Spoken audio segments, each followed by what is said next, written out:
Kanalıma ve mutfağıma hoş geldiniz. Yine çok güzel bir tarifle sizlerleyiz. Börek yapıyoruz. Hem de şöyle çıtır çıtır börek. Ispanaklı, pırasalı, peynirli iç harcıyla bu güzel ve katmerlenen böreğimizin yapım aşamalarına buyurun birlikte geçelim. Keyifli seyirler olsun. 2 su bardağı suyu yoğurma kabımıza alıyoruz. Suyumuz ılık olacak. 1 tatlı kaşığı mayamızı ekliyoruz. Unumuzu dahil ediyoruz.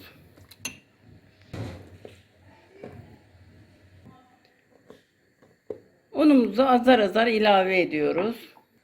1 tatlı kaşığı tuz ekliyoruz. Hamurumuzu yoğurmaya başlıyoruz.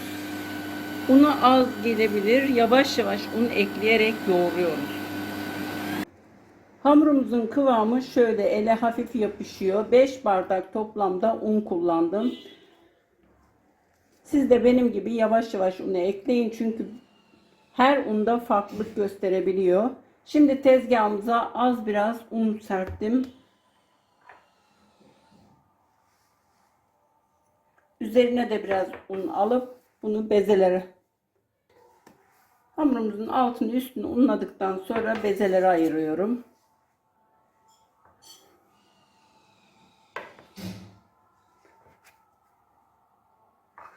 Sekiz tane beze yapacağım.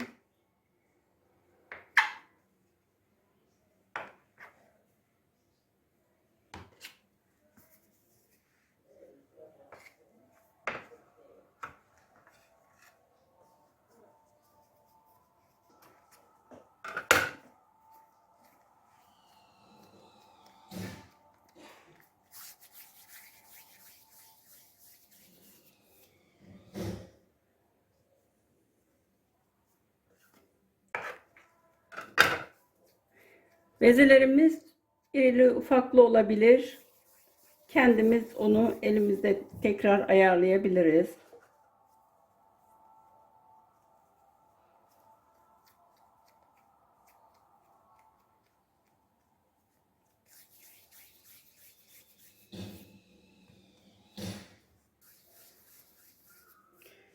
Bütün bezelerimizi yaptık. Şimdi kenara alacağım.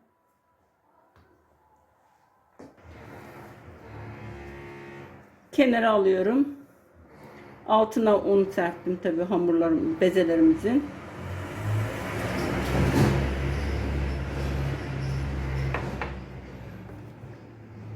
Üzerini kapatacağım. 15-20 dakika bekleteceğim.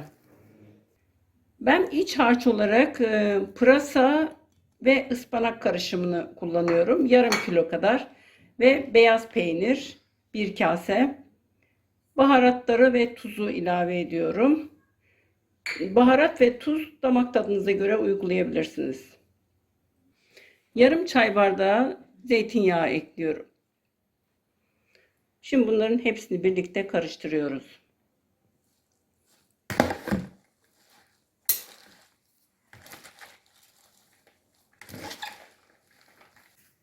...15 dakika beklettim ve şimdi bezemizin altına üstüne un aldıktan sonra açmaya başladım.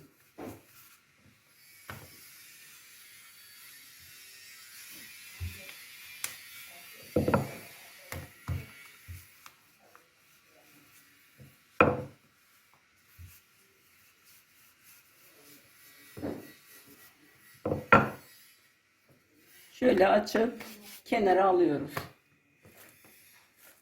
Diğer bezelerimizi de aynı şekilde yapıyoruz. Şöyle altına üstüne un aldıktan sonra açıyoruz.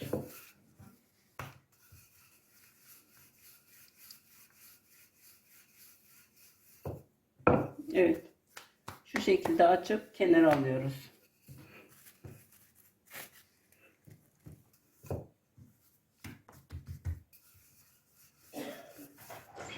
Son bezemizi de açtık. Hepsini açtık, kenara aldık. Tabağımızın tabanını sıvı yağla yağlıyoruz.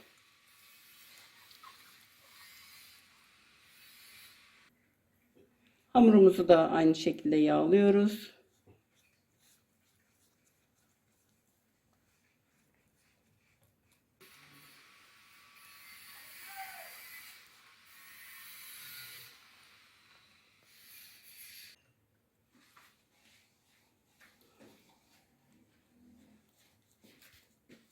Bütün hamurlarımızı tabağımıza aldık ve aralarını yağladık.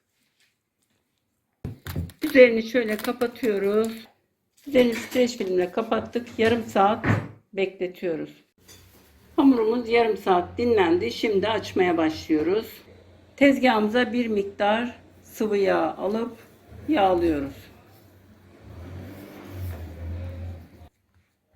İlk hamurumuzu aldık tezgahımıza ve üzerine de çok az yağ aldıktan sonra açmaya başlıyoruz.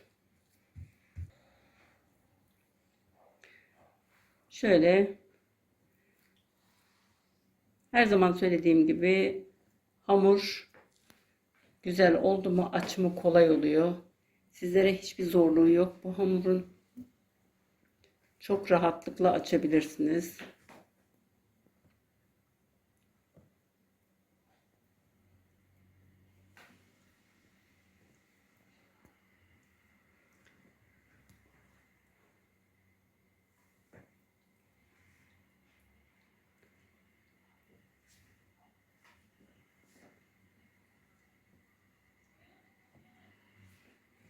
Şöyle incecik açılıyor.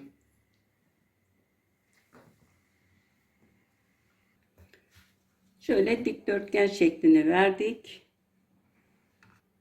Şöyle yanlardan kesikler atıyoruz.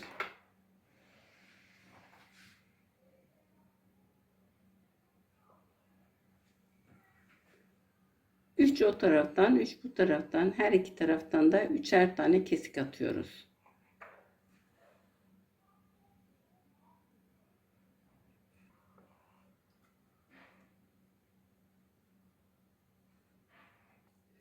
Malzemeyi ortaya koyuyoruz.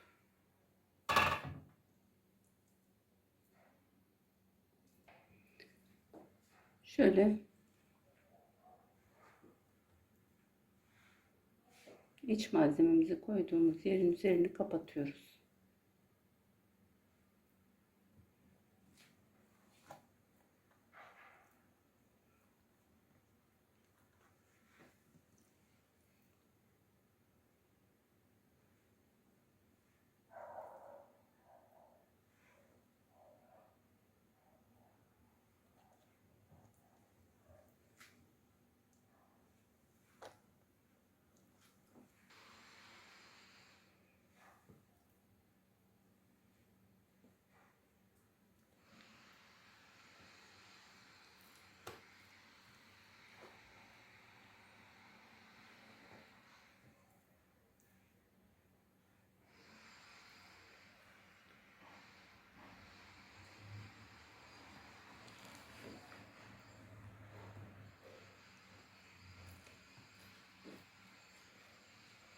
Bu kadar. Hamuru tezgaha alıyoruz ve üzerine çok az bir yağ gezdirip tekrar açmaya başlıyoruz. Dediğim gibi hamur çok güzel ve daha siz bir de yağlı hamurların açılımı daha kolay oluyor. Elinizi değdirdiğiniz an açılmaya başlıyor. Hamurumuzu yine dikdörtgen açtık ve her iki taraftan da üçer tane böyle kesikler atıyoruz. Bir kenarın ortaya malzememizi yerleştiriyoruz.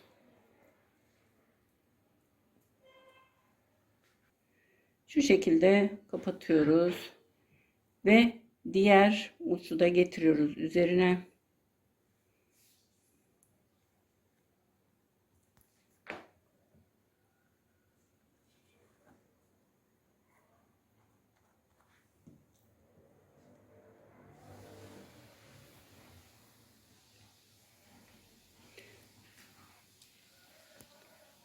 Her detayını anlatıyorum. Takipçilerimizden birisi, abla anlatırsan çok memnun olurum demişti. O yüzden her detayını anlatıyorum. Şu şekilde yapıyoruz. Evet, burayı da böyle kıvırdık.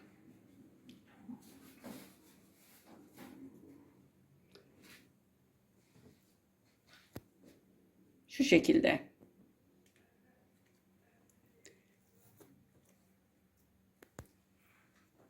Ve şöyle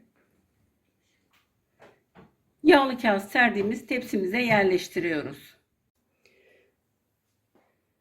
Tepsi mayası için yarım saat üzerini kapatacağız, bekleteceğiz.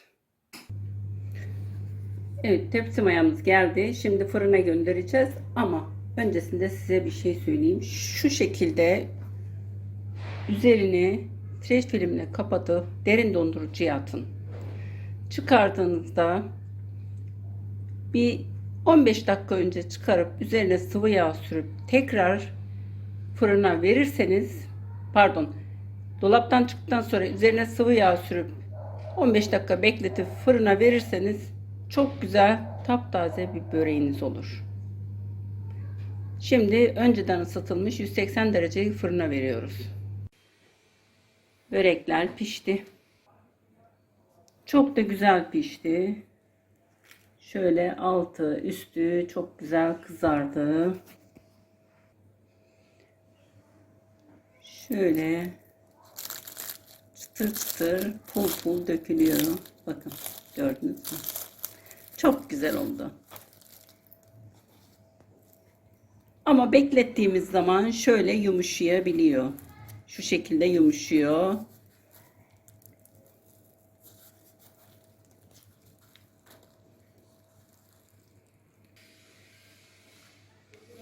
Dediğim gibi çok güzel oldu. Evet, bizlerden bu kadar. Yapacak ve yiyecek olanlara sağlıkla afiyet olsun. Sizleri Allah'a emanet ediyorum. Sağlıcakla kalın, hoşça kalın. Görüşmek üzere inşallah. Kendinize çok iyi bakın. Sağ kalın, sağlıklı kalın ama her an bizimle kalın.